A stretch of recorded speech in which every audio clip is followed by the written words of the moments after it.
And welcome back to another video. And I've been watching Pokemon X and Y, and I was thinking, maybe I should do a little drawing of one of my favorite Pokemon from X and Y, which I don't even think is from X and Y, but maybe. I forget which generation it is. I could easily look it up, but I won't. Um, if you can't already see what it is at this point, I could tell you, but you know, I don't want you to just know what it is that easily. Actually, there's no surprise. It's a Venipede. The bug poison type. One of my favorites. One of my favorite Pokemon. Love this little creep. Love this little cutie, and yeah, I thought I would do a drawing of it.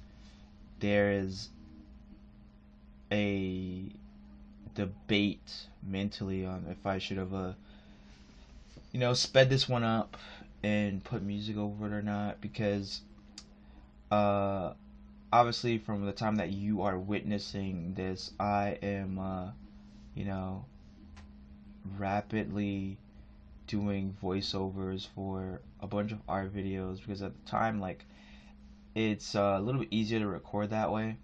But I would like to get back into the swing of mobile recording, because it's just easier to have everything already, kind of have it all done at once versus do the video and then do the voice later. It's a very like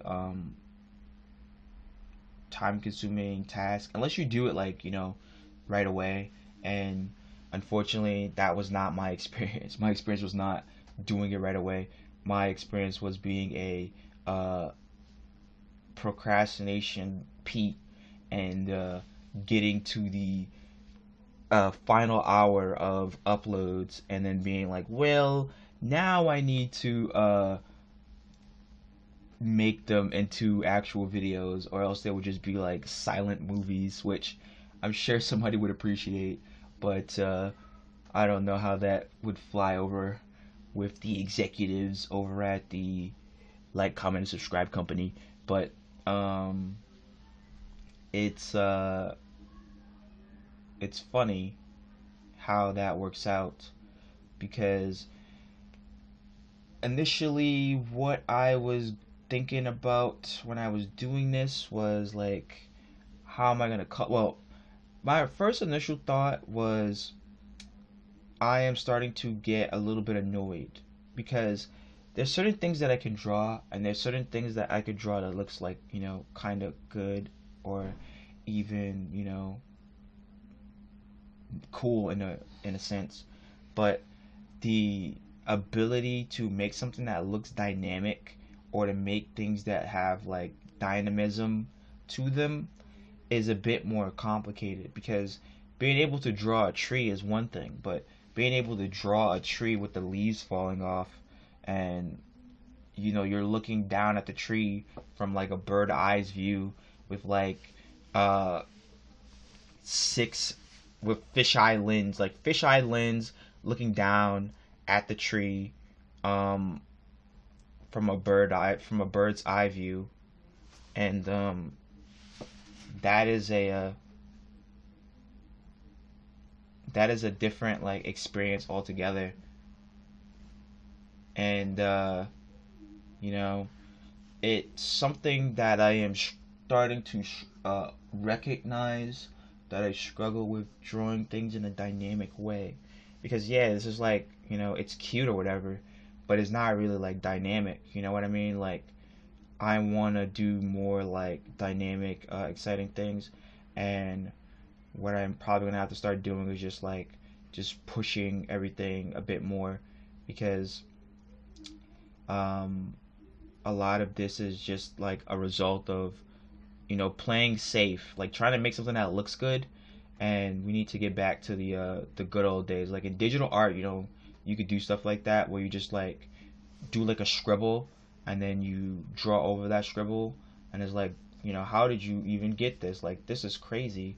And it's like, yeah, because you drew a scribble, and then you took that scribble and used that as like the base to draw like a character over it, and like the foot is big, the arm is big, the head is small, the body is medium, you know, like, and it's like real dynamic. It's like they're stomping on you or something. But it's hard sometimes for me to do that on paper because it's like, you know, you want something to look good and you don't want to also like utilize supplies multiple different times. And I think that's also another barrier of traditional art sometimes is material the material costs for application, because you could draw something, you could draw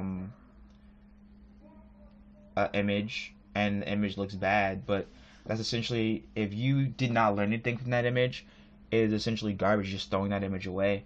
And to have that be a reality that you could be facing every so often makes it so that it is a significant weight that is on your back as far as developing your skills or developing the tool set that is needed to create dynamic images that are, you know, exciting.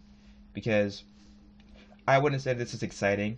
I wouldn't say that this is dynamic. I think that it's like very like, you know, normal, and that's not a bad thing. Like, it's not a bad thing, but it's like so safe that it's almost not even it's not even that well, obviously it's not that crazy. I don't know. I was gonna do go super extreme. I was gonna become omega cynical and say like it's not even art at that point.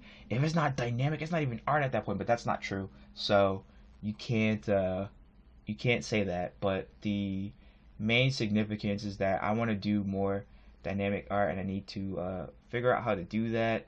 I was gonna save this thought, but with Blue Ant, I've been trying to figure out how to get them to be more dynamic. I will probably talk about it more in future videos to elaborate on it more.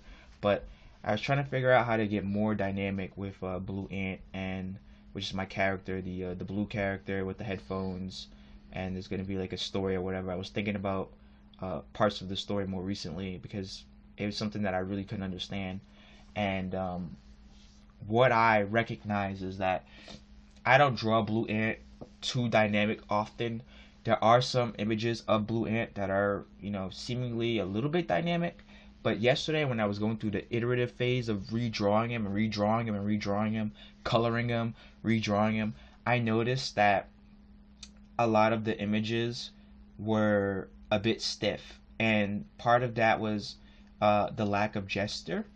So when you don't do gesture, the images are going to look stiff.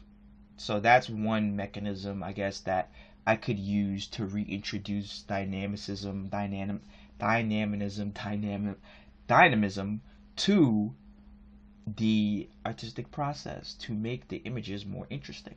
Because when they're kind of like staticky and like, you know, sitting still, yeah, that's cool, but it's like, you know, people do like figurines, but even figurines have like poses, you know, like maybe they might have their leg up, or they might have their fist out, or they might be holding a weapon, or doing like a dive or something, or you could just make them stand up straight depending on what kind of thing you got there. But overwhelmingly, I want to make my art more dynamic again, and I need to really sit down and hone in on that, because it is I wouldn't say like primarily it's like hurting my art, but it's hurting me in a way that is making it so that I'm not feeling like, you know, I enjoy the general observation of seeing certain things, you know, like, not that it's like bad or anything like that, just like, you know, it could be more exciting. Like, I want to, you know, draw a little bit more exciting things and make it a little bit more exciting. Like, you know, what if this Venipede's head was you know, 2 times the size of his body? Like, the head was super big but the body was really small. You know, that would be a very interesting thing. And then you could have like the background be like a fisheye lens or something like that. Like, just little things like that to squeeze out some more excitement out of these images, because this is very like, you know, water under the bridge type. And again, is it bad? No, it's not necessarily bad, but for me, it could be potentially more exciting, and I am excited to get closer to that because, much like I said about Blue Ant, I realized that Blue Ant is essentially a version mentally of like Tokusatsu, I think it's called, or like the Super Sentai Kamen Rider type thing. Is essentially that. Like when I really sat down and thought about it, I was like, it's essentially that, but like different. And the severity, the significance of that is that, well, Tokusatsu and like Super Sentai and all of those like that genre and whatnot, I don't really know if it's a genre or whatever, so forgive me. But that is like something that already exists. Like that is an initial thing that already exists. So that means that there's still images, TV shows, movies, comic books, promotional art, key art, all this stuff they already have. So instead of like going on Jester whatever lineofaction.com, or instead of going on Pose Maniacs, well, Pose Maniacs definitely has some stuff on there, but I think some of the posts on Pose Maniacs are just like not not good for use. And what I will say is like certain times they show you like a pose, and yes, it's good to learn from, but I don't think it's good enough to like have in your library in your brain, because they'll show you like a pose where it's like the character is like the back of their head, and both of their legs are like up into their torso, so you can only see their back, and that's it. It's like the back of their head and their back. It's like what am I supposed to do with this? But there is some value to be learned there, but you just have to I guess extract it, which I'm not going to be going that far with. But with those other things, right? You could just go and find like screenshots of like Kamen Rider and all that stuff, and they're doing poses and they're doing fight scenes, choreography, and all of that stuff, and I can study that for Blue Ant and the story. Well, in the story, like the poses, because the poses is what I want. I want those poses, and I need those poses. So those poses and that stuff is very useful to me because they're dynamic. Those are dynamic poses. Those are dynamic ideas, and I am grateful that somehow I came to that conclusion. And I don't know why or how I came to that conclusion, but I think it happened as I was thinking about the story and how, what would his fighting style be, and I was thinking like, he's just gonna be kind of like belligerent, right? Like he's not careful, he's not wise, he's not intelligent. He is, a little cocky, you know, has a strong sense of justice, doesn't really think too much, and just kind of wants to, just get it like kind of just wants to get it over with. And I think that like, a heavy like punching style would be his ability, and he can't like fly or anything like that. And obviously we shouldn't be giving too much information about Blue Ant and a video where we're drawing Venipede from Pokemon, but it's an idea, and we will expand upon this in the future video with some Blue Ant art, because there are some pieces that are pretty awful. Like I'm not even gonna lie to you, like I hate these drawings of Blue Ant that I did. I hate them, and I learned stuff from them, but I despise them. Like I think that they're ugly. I think that they're super ugly, and yeah, they're I'm considering like cobbling them together to make one video instead of having them be individuals, but it's whatever. And here we go again with the watercolor pencil, and yeah, you know. But if you enjoy the channel, you enjoy the talking and whatnot, the commentary, the art, whatever, just hit the like button, the follow button. It greatly helps me out. I appreciate it. And you know, I will continue to make videos, do art all the time. And you know, you can be here for that. Videos definitely will be up every day at 11 a.m. EST. And as you can see here, we're using you know, the water. Like I have like a little water thing, and just dip my finger in it, and it's like I'm reusing. You know, I'm saving the environment, because it was like a package from like a store where they have like the, you know, like, oh, they have like peanuts in it or something, or like uh trail mix or candy or whatever, and you just rinse it out, and it's like a container. You could put water in it and stuff like that. So I put some water in it with a napkin, and I've been using that to paint the backgrounds or whatnot, or at least like wet them and like move them around my finger, like, you know, finger paint kinda. But it's been doing all right, you know. It's been doing all right. I think that you know, I could have been a little bit more bold with this particular drawing as far as like the colors go, because I feel like these colors are a little bit like still kind of like timid.